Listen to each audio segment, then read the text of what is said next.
La Vinjanne prend naissance à Après, un petit village de Haute-Marne situé sur le plateau de Langres, un territoire que l'on surnomme souvent le château d'eau de la France. C'est ici, dans un paysage de forêts profondes et de roches calcaires, que la rivière apparaît pour la première fois.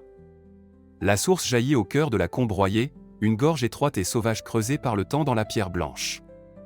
L'endroit est calme, presque secret.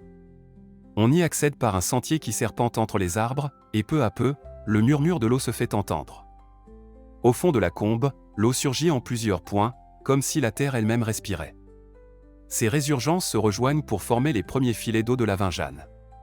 Le site est remarquable par sa beauté naturelle. Les parois calcaires, sculptées par l'érosion, encadrent une végétation dense où se mêlent mousses, fougères et arbres centenaires. La fraîcheur du lieu contraste avec les plateaux plus secs qui l'entourent. On y croise parfois des chevreuils, des oiseaux forestiers, et une multitude de petites espèces qui profitent de cette oasis humide. À partir de cette source discrète, la Vinjanne entame un voyage de près de 93 km. Elle traverse des villages, alimente des étangs, longe des prairies et des bois, avant de rejoindre la Saône, et par elle, le vaste bassin du Rhône. La source de la Vinjanne n'est pas seulement un point géographique. C'est un lieu chargé de sérénité, un espace où l'on ressent la force tranquille de la nature. Beaucoup viennent ici pour marcher, se ressourcer, ou simplement écouter le bruit de l'eau qui naît.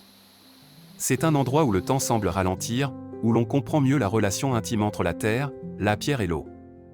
Ainsi commence l'histoire de la Vinjanne, dans une combe discrète, à l'abri des regards, au cœur d'un paysage façonné par l'eau depuis des millénaires. Notre visite est maintenant terminée. Mettez un like si vous aimez mon travail. N'oubliez pas de vous abonner. Merci et à bientôt.